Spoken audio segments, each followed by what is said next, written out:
Boa tarde. A um mês das eleições e fechado que está o acordo de ajuda financeira ao país, continuamos a ouvir as propostas económicas dos principais partidos. Hoje connosco está José Guzmão, deputado do Bloco de Esquerda. Sr. Deputado, boa tarde e obrigado por ter vindo. Boa tarde. Eu começava precisamente por este acordo que foi apresentado ontem e hoje com o FMI, o BCE e a Comissão Europeia. O Bloco de Esquerda não concorda com este plano de ajuda. Qual era a alternativa para o país? Bom, o acordo que foi apresentado é um acordo de continuidade em relação à política que já vinha sendo prosseguida em Portugal. Aliás, o próprio Governo o reconheceu, quer quando disse que as negociações seriam feitas com base no PEC 4, quer quando reconheceu que este acordo está próximo do PEC 4, embora contenha alguns agravamentos. Portanto, isso mostra que este acordo é a concretização da continuação de uma política, a política do FMI, que já estava em prática em Portugal antes de serem convocadas eleições e, de alguma forma, retira do debate político toda a dramatização que foi feita pelo Partido Socialista e pelo Primeiro-Ministro em particular em torno das consequências da crise política.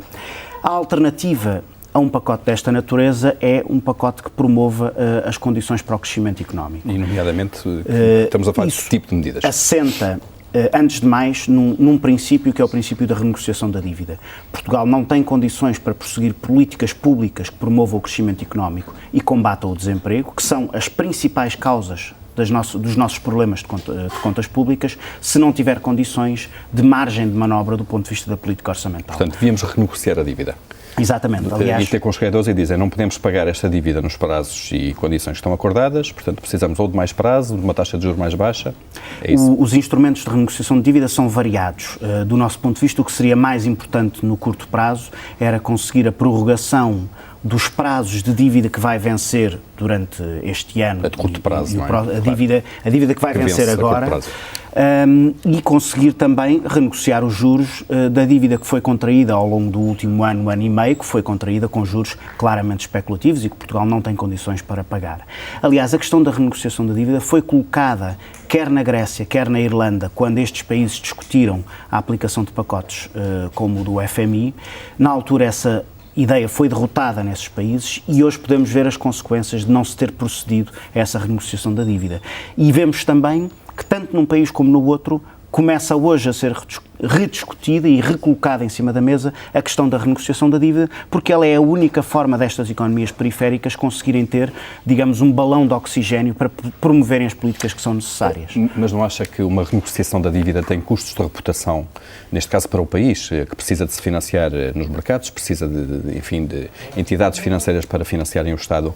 Não acha que o custo da reputação seria muito maior do que aquele que estamos a ter? Eu penso que a pior reputação que um país pode ter e que uma economia pode ter é o facto de ir entrar em recessão.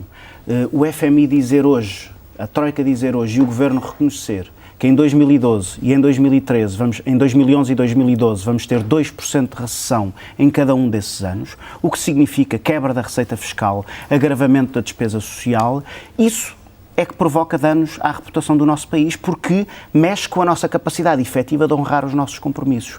O debate que nós temos hoje em torno da renegociação da dívida é se vamos promover uma renegociação da dívida ordenada, numa situação em que o país ainda tem condições para promover o crescimento económico e com os frutos desse crescimento económico honrar os seus compromissos, ou se vamos promover a renegociação da dívida num cenário de destruição da nossa economia, em que inclusive as consequências para os nossos credores podem ser ainda piores do que aquelas que seriam nas atuais circunstâncias. E é para isso que o nosso país e o nosso Governo tem que sensibilizar quer as entidades que dirigem a União Europeia, quer os nossos credores. Esse processo tem melhores condições para ser conduzido agora e ser conduzido pelo devedor do que num cenário que se seguirá a uma recessão económica. Portanto, prevê que, apesar de estarmos agora a iniciar este programa com o FMI, que é um programa há 2-3 anos, e deste financiamento externo que chega, Portugal, mais tarde ou mais cedo, terá que renegociar na mesma a dívida. É isso? Com certeza, até porque este programa do FMI vai provocar uma recessão económica, vai aumentar o desemprego e convém lembrar que não há política mais dispendiosa, mais prejudicial para as nossas contas públicas do que o desemprego, porque significa riqueza que não é produzida, impostos que não são pagos e prestações sociais que passam a ser necessárias, e o empréstimo do FMI piora a nossa situação do ponto de vista da própria dívida pública.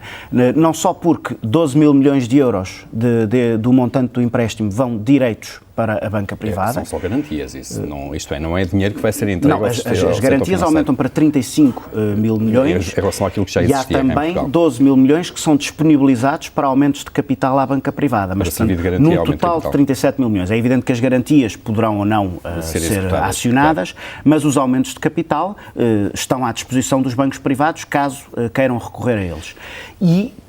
Mas isso não implica que não venham a ser pagos. Por outro lado, os juros do empréstimo que está a ser feito pelo FMI são maiores do que os juros da dívida que esse empréstimo irá pagar, que foi dívida contraída há mais tempo, quando as taxas de juros eram de 2% a 3%, e que ainda não sabemos como é que serão. Sabemos em relação à tranche do FMI, que é a tranche minoritária. Que é 3,25% nos primeiros 3 anos e depois 4,25%. 4,25% nos anos seguintes, mas convém ter em conta que, por exemplo, no caso da Irlanda, os juros que foram cobrados pelo Fundo de Estabilização Financeira da União Europeia foram cerca de 2 pontos percentuais acima daqueles que foram cobrados pelo FMI. Aliás, um aspecto extraordinário desta negociação é que PS, PSD e CDS-PP já tenham dado o seu compromisso político com um pacote de intervenção do FMI, sem sequer conhecerem a taxa de juros que irá ser cobrada pelo empréstimo. Qualquer português com muita, pouca ou nenhuma formação económica nunca poria a sua assinatura num pedido de empréstimo sem saber qual é o spread, por exemplo, se estivéssemos a falar de um empréstimo para a habitação.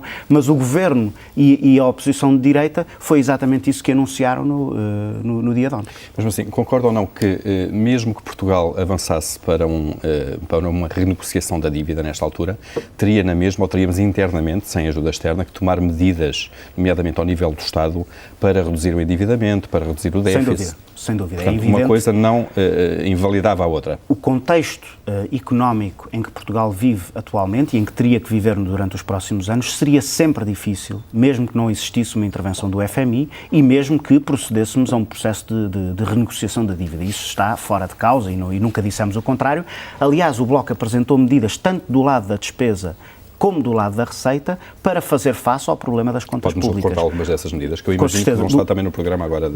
Aliás, estamos agora a anunciá-las uma por dia. Mas eu gostaria de destacar apenas 3 das mais importantes, quer do lado da despesa, quer do lado da receita. Do lado da despesa, o Bloco avançou com uma proposta que vai fazendo o seu caminho, que é a proposta da renegociação das parcerias público-privado. Se todos nós sabemos que as condições em que a dívida pública foi contraída ao longo dos últimos anos foram condições inaceitáveis, piores ainda são as condições financeiras em que as parcerias público-privado têm sido realizadas com taxas implícitas que chegam aos 14%. Isso exige... Nesse ponto em concreto, concorda com aquilo que está no acordo? Há muito ceticismo também do FMI, do BCE e da Comissão Europeia em relação às parcerias público-privadas. É difícil não ser cético, mas o que está no acordo é muito vago desse ponto de vista.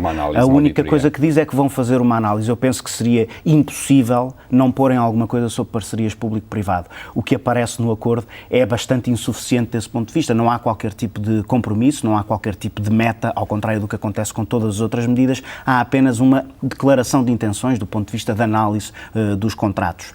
O que nos parece é que isso serve única e exclusivamente para responder a uma questão, que é uma questão que se impõe, porque o montante que o Estado português tem comprometido em parcerias público-privado é quase da mesma dimensão que o empréstimo que vamos receber do FMI.